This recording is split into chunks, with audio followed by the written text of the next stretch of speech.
Hello friends, मैं सुनील और आप देख रहे हैं फिजिकल एजुकेशन स्काई स्टडी। आज देखेंगे महत्वपूर्ण प्रश्न उत्तर। चैनल पर नए हैं तो सब्सक्राइब करके बेल आइकन को दबा दें ताकि मेरी अगली वीडियो आप तक पहले पहुंचे। और प्लीज लाइक करके मुझे मोटिवेट करना ना भूलें और शेयर भी करिए अपने स्टूडेंट्स को।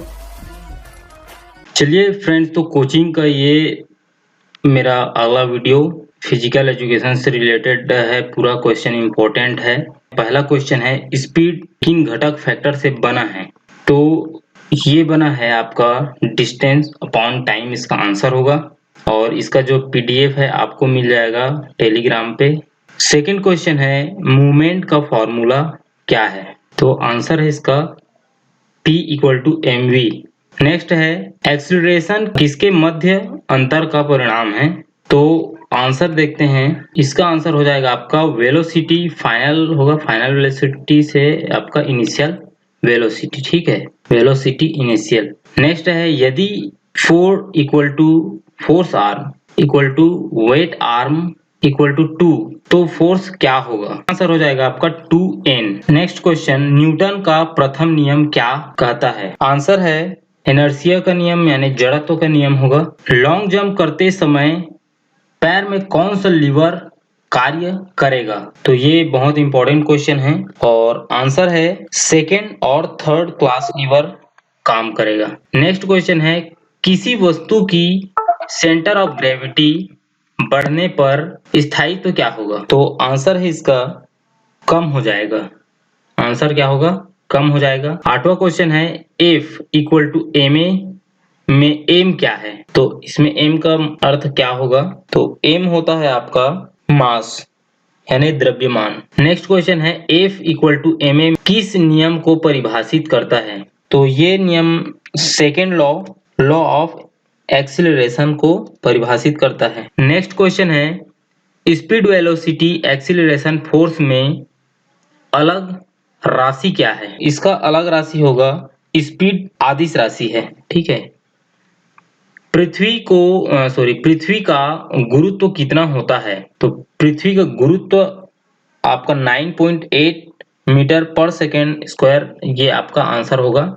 नेक्स्ट क्वेश्चन है, m equal to 4, h equal to 20 तो पोटेंशियल एनर्जी की गणना कीजिए। मैं इसमें टाइप करके दिखा रहा हूँ। तो इसका आंसर चलिए मैं बता देता हूँ। फॉर्मूला इसका जैसे P है ना आपका mgh, तो इससे आप लोग को समझ आ गया होगा कि ये क्या है। आप यहाँ पर इस फॉर्मूला के अकॉर्डिंग हम जैसे रखेंगे तो आपका m कितना है? 4 है। ठीक है, h कितना है? इसका 20 है। तो सबसे पहले g का मतलब होता है आपका ग्रेविटी। ठीक है, यहाँ पर तो इसको इंटू कर देंगे 4 kg 9.8 पर सेकेंड और होगा और इंटू 20। अब इसको आप जैसे मल्टीप्लाई करेंगे तो इसका आंसर आ जाएगा 784 जूल। ठीक है, तो यहाँ पर आप जो है मैं बताया हूँ उसको आप लोग नोट कर सकते हैं। Next, m equal to 20 v equal to 5 हो तो कहने जो है कैनेटिक हो गए, कैनेटिक एनर्जी की गणना कीजिए। कैनेटिक एनर्जी का गणना मैं करके दिखाता हूँ आपको इसमें। तो यहाँ पर हो जाएगा आपका आंसर। यहाँ फॉर्मूला देख लीजिए, के ई कैनेटिक एनर्जी का 1/2। ठीक है, तो इसमें आप देख रहे होंगे mv, इसके बाद mv रहेगा यहाँ पर 1/2 mv। तो 1/2 into 20 into 5 square is equal to 250 joule. तो ये 250 इसका आंसर आएगा। ठीक है, नेक्स्ट क्वेश्चन होगा, एक्शन रिएक्शन लॉ किसे कहते हैं? तो तृतीय नियम को जो है एक्शन रिएक्शन का नियम कहते हैं, न्यूटन का तृतीय नियम। मध्य में यदि फोर्स हो तो कौन सा लीवर होता है? इस टाइप के क्वेश्चन बहुत सारे बनते हैं। तो मध्य में अगर लीवर होगा तो ये आपका थर्ड क्लास लीवर होगा। नेक्स्ट है, मध्य में यदि वेट हो तो कौन सा लीवर होगा? तो मध्य में रहेगा तो ये आपका सेकंड क्लास लीवर हो जाएगा। इसका आप जानते होंगे, इसका किए होंगे या इसके बारे में देख लीजिए वीडियो अलग से। मध्य में यदि एक्सिस हो तो वह फर्स्ट क्लास लीवर होगा। ठीक है, इसी में आंसर है। शरीर में कौन सा अंग होगा, कौन सा अंग लीवर की तरह कार्य करता है? तो बोन हमारे जो है हड्डियां लीवर की तरह कार्य करते हैं। नेक्स्ट क्वेश्चन है अधिक कौन सा लीवर प्रयुक्त होता है? तो यहाँ पर दो क्वेश्चन है कंफ्यूजन होने वाला। अधिक कौन सा लीवर प्रयुक्त होता है बोला है, और दूसरा है शरीर में अधिकतर थर्ड क्लास लीवर प्रयुक्त होता है। ठीक है, शरीर में कौन सा लीवर प्रयुक्त होता है करेंगे पूछेंगे तो हमें ये अधिकतर ज्यादा थर्ड क्लास प्रयुक्त होता है, बट अधिक कौन सा लीवर प्रयुक्त होता है पूछेंगे खाली तो ये फर्स्ट क्लास लीवर होता है। नेक्स्ट क्वेश्चन है, ये वॉइस टाइपिंग है इसलिए किसी किसी में इंग्लिश हो गया है। यदि कोई वस्तु गतिशील है तथा कोई एक्सटर्नल फोर्स नहीं मिल रहा है तो किस नियम का उदाहरण बनेगा? तो ये नियम जो है आपका एक्सटर्नल फोर्स नहीं मिल रहा है तो किस नियम का उदाहरण बनेगा? ये जड़त्व के नियम का, यानी कि लॉ ऑफ इनर्शिया। ये सर्कुलर मोशन के बाहर की तरफ लगने वाले बल को क्या कहते हैं? तो ये कहलाता है आपका सेंट्रीफ्यूगल फोर्स। बाहर और अंदर की तरफ लगते हैं उसको सेंट्रीपिटल बोलते हैं। ठीक है, नेक्स्ट क्वेश्चन है बायोमैकेनिक्स द्वारा क्या उपचार किया जाता है? तो व्यायाम चिकित्सा का उपचार किया जाता है, व्यायाम चिकित्सा उपचार। किकिंग, रनिंग, बैटिंग, कैचिंग किसका उदाहरण है?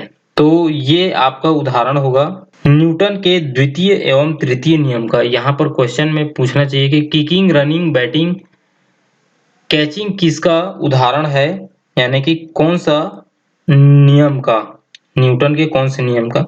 तो यहाँ पर द्वितीय एवं तृतीय नियम का आंसर होगा। नेक्स्ट है ऊर्जा का मात्रक जूल कैलोरी है। क्या है ऊर्जा का मात्रक? यहीं पर दे दिया है जूल और कैलोरी, उसी को बोला जाता है। नेक्स्ट 26वां क्वेश्चन है फोर्स का मात्रक है क्या है? तो फोर्स का मात्रक है न्यूटन। फैक्टर जिससे दिशा का ज्ञान हो क्या कहलाता है? सदिश राशि, अदिश राशि बोला जाता है, सुने होंगे। तो ये जो जिसमें आपका दिशा का ज्ञान हो तो इसमें होता है आपका सदिश राशि में, यानी वेक्टर। फैक्टर जिससे दिशा का ज्ञान नहीं होता है क्या कहलाता है? तो ये अदिश राशि यानी कि स्केलर होगा आपका आंसर। नेक्स्ट क्वेश्चन है फोर्स आर्म के छोटे होने पर भार का प्रभाव क्या होगा? अगर फोर्स आर्म छोटा हो जाता है तो आंसर भार इसमें बढ़ जाएगा। नेक्स्ट है वेट आर्म को आधा करने पर वेट कितना हो जाता है? तो आधा करने पर आधा ही होगा, ये आधा हो जाएगा यानी कि हाफ हो जाएगा। किस बल के कारण तार गोला फेंक कर खिलाड़ी स्थिर हो जाता है? तो ये अभिकेंद्रीय बल के कारण होता है। तार गोला को किस स्थिति तक घुमाया जाता है? तो ये घुमाया जाता है आपका जब तक सेंट्रीपिटल फोर्स बराबर सेंट्रीफ्यूगल फोर्स लगता है।